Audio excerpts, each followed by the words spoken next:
السلام علیکم ورحمۃ اللہ وبرکاتہ۔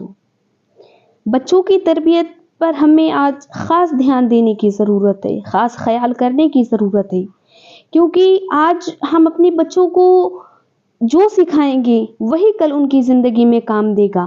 تو آج ہم اپنے بچوں کو کیا سکھاتے ہیں، ہماری روزمرہ کی زندگی میں ہمارے کیا عمل ہیں جو بچے ہم سے سیکھیں گے۔ ہمیں اس بات کو بہت ہی غور و فکر سے سوچنا ہے کہ ہمیں اپنے بچوں کو کس طرح بنانا ہے، ان کی تربیت کس طرح دینی ہے۔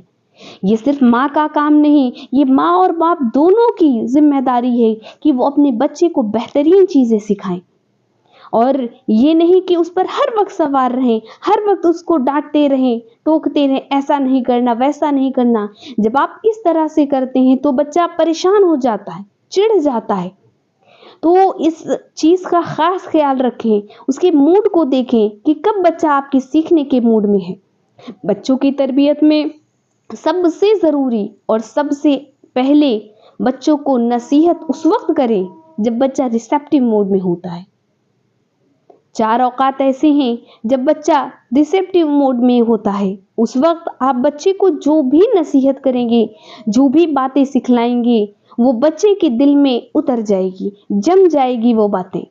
تو ان میں سب سے پہلی بات یہ ہے کہ جب بچہ رات کو سونے لگے، اس وقت بچہ لرننگ موڈ میں ہوتا ہے۔ خوب سمجھے کہ وہ ایک دم سیکھنے کے موڈ میں ہوتا ہے۔ اس وقت آپ دیکھیں آپ کے بچے کا ذہن بالکل خالی ہوتا ہے، اور وہ آپ سے کس چیز کی ڈیمانڈ کرتا ہے؟ وہ کہتا ہے کہ ماں ہمیں کوئی کہانی سنائیں، ماں ہمیں کچھ بتائیں۔ تو آج کل ماں پہلے تو کہانیاں سنا دیا کرتی تھی، بلی چوہوں کی، زیادہ تر آج بھی ہوتا ہے، لیکن اس سے بھی زیادہ آج کل مائیں کیا کرتی ہیں کہ جب بچہ سونے لگتا ہے تو انہیں فونز میں کارٹونز لگا کر دے دیتی ہیں کہ بچہ سنتے سنتے سو جائے۔ تو دیکھیں کہ یہ وقت جب بچہ آپ کا سونے کے موڈ میں ہوتا ہے، یہ لرننگ موڈ میں ہوتا ہے، تو اس وقت آپ اس بچے سے جو بھی کہتے ہیں وہ بچے کے ذہن میں نقش ہو جاتا ہے، وہ باتیں جم جاتی ہیں۔ تو جب آپ اپنے بچوں کو بلی چوہوں والی حرکتیں سکھائیں گی، کہانیاں سنائیں گی، ویڈیوز دکھائیں گی، تو ان بچوں میں بھی وہی حرکتیں آتی رہیں گی۔ اس وقت بچے کو نبیوں اور نیک لوگوں کے واقعات سنانے چاہیے جس میں اچھی نصیحتیں ہوں، تاکہ آپ کا بچہ بھی نیک بنے۔ دوسرا نمبر، جب بچہ آپ کے ساتھ گاڑی میں بیٹھا ہو، اس وقت بھی بچہ لرننگ موڈ میں ہوتا ہے، اس لیے اس وقت بچہ پوچھ رہا ہوتا ہے ابو یہ کیا ہے، وہ کیسی ہے، یہ گاڑیاں کیسے چل رہی ہیں، یہ کیوں ہو رہا ہے۔ اس وقت ہم کیا کرتے ہیں؟ اکثر یہی ہوتا ہے کہ بچے کو ڈانٹ ڈپٹ کر کے بچے کو خاموش کروا دیتے ہیں۔ وہ بہت قیمتی وقت ہوتا ہے، اس وقت بچے سے اچھی باتیں کریں اور اچھی نصیحتیں کریں اور اچھی چیزیں سکھلائیں، اس کی سوالوں کا صحیح ڈھنگ سے جواب دیں۔ وہ آپ کی باتوں پر توجہ دے گا اور آپ کی باتوں پر عمل کرے گا، اور اس وقت کی گئی آپ کی بات، آپ کی نصیحت اس کے ذہن پر نقش ہو جائے گی۔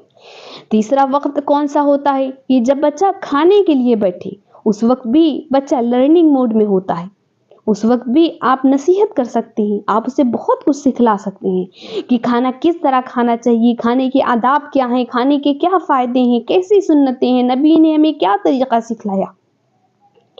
چیزیں اچھے سے تھوڑی تھوڑی کر کے سکھائیں، یہ نہیں کہ ایک بار میں اس کے ذہن پہ سب بھر دیں۔ وہ بچہ ہے، وہ دھیرے دھیرے سیکھے گا۔ اور چوتھا اور سب سے اہم، جب بچہ بیمار ہو اس وقت بھی بچہ لرننگ موڈ میں ہوتا ہے، اس وقت آپ جو بھی نصیحت کریں گی وہ بچے کے دل میں نقش ہو جائے گی۔ آپ نے بچوں کو جو بھی نصیحتیں کرنی ہو، انہیں جو بھی سکھانا ہے، ان اوقات میں کریں جو اوقات بتائے گئے ہیں، جو ان کا لرننگ موڈ ہوتے ہیں۔ بچے ضرور آپ کی نصیحتوں پر عمل کریں گے۔ ہر وقت بچے کو کبھی نصیحت نہ کریں، کیونکہ بچے کبھی کبھی کھیلنے کے یا کسی اور موڈ میں ہوتے ہیں۔ ہم بچوں کو نصیحتیں کرنا شروع کر دیتے ہیں، اس سے بچہ چڑنا شروع ہو جاتا ہے اور آپ کی باتوں کو اہمیت نہیں دیتا، اسی وجہ سے بچہ نافرمانی کرتا ہے۔ ہم پھر اس کو مار پیٹ کر بیٹھلا دیتے ہیں اور زیادہ اپنا باغی بنا دیتے ہیں، پھر لوگ کہتے ہیں مولانا دعا کرے، ہماری اولاد ہماری بات سنتے ہی نہیں، ہماری باتیں مانتی ہی نہیں۔ تو سوچیں کہ آپ کو جو چیزوں کی نصیحت کی گئی ہے، جن 4 اوقات کے بارے میں بتلایا گیا ہے، اس پر ضرور عمل کریں، اس کو دیکھیں اور سیکھیں آپ کا بچہ کس وقت کس انداز میں ہے، اس کا موڈ کیسا ہے، اسی کے موافق اس سے بات کریں تاکہ اس کے ذہن میں آپ کی بات نقش کر جائے۔ جزاکم اللہ خیرا کثیرا۔